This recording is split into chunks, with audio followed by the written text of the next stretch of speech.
music in Castlevania is a very important aspect of the game. In the old 8-bit days, the music was a key feature which everybody really loved. And we wanted to do something different, but we wanted to maintain the quality of the music that we'd seen in previous games. We decided to take the route of an orchestral arrangement, using orchestral music more akin to a Hollywood blockbuster than the previous music, the more sort of jazz-oriented or keyboard-oriented music. But nevertheless, we still felt that we wanted to have the flavour of Castlevania in there. Many themes that we've seen in Castlevania games before are there within the new music. We deliberately chose to have very big orchestras, very big choirs, you know, and this big sound. We wanted to have a big epic sound to convey the story of Gabriel and the story of Dracula. And you know, that's carrying through with Lords of Shadow 2. It's important that we have the quality of the music, but we also have this kind of huge, expressive themes that players can really attach to, that they associate with the world and with the character. So what we do is we often send Oscar storyboards, we send Oscar the game itself, we send him cutscenes, we send him sequences, whole sequences for him to score. We work very closely with him. We think it's very important that he has total access to the game. Without it, I don't think a composer can really get to the heart and soul of a game.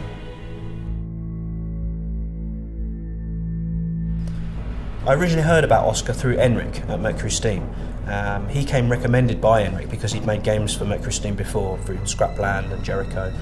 We had other composers in mind and we considered other composers, but Oscar really understood what we were trying to do with the story of Dracula. He really understood that this was a kind of tragic and epic tale, and you know, his musical cues were very much, you know, based around that, and we felt the emotion of the story just from listening his you know, his initial musical ideas.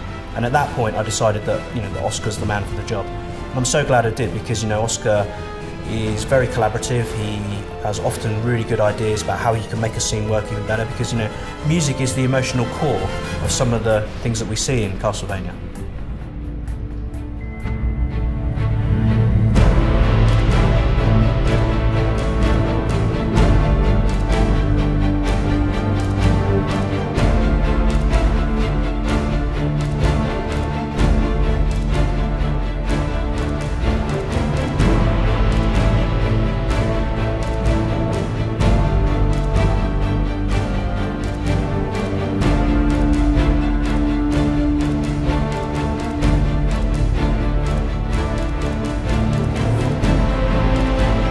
En una película el espectador es pasivo, o sea, se sienta, ve lo que es el principio y el final, y la música se adapta a eso, o sea, se sincroniza la música desde el principio hasta que termina la película.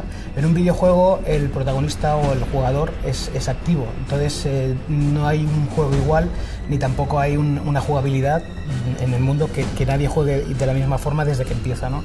Entonces la música también se tiene que adaptar. O sea, cuando un jugador entra en un sitio, decide si entrar por un sitio o por otro, y entonces la música se activa o se desactiva.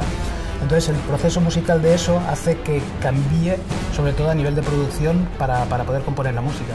Y otra cosa muy importante es que en las producciones cinematográficas lo que es la música se hace muy rápido porque hay un plazo muy corto de tiempo, y en cambio en un videojuego el proceso es mucho más largo. Estamos hablando de unos 3 años de producción, con la cual puedes probar cosas, puedes arriesgar en experimentar con instrumentos, con gente o con sonoridad, y en cambio en el cine no puedes, ¿no? Y entonces el videojuego es mucho más agradecido desde mi punto de vista.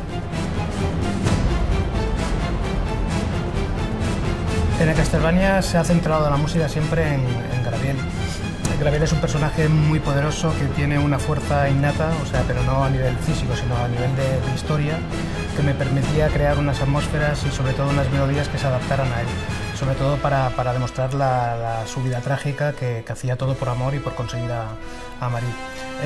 Y eso daba mucho juego, porque generalmente los videojuegos se suele hacer de la manera de combate, la manera de atmósfera, de un poco de investigación o de descubrimiento de cosas, pero que tuviera una fuerza tan brutal en la música con un personaje creo que no se había hecho nunca.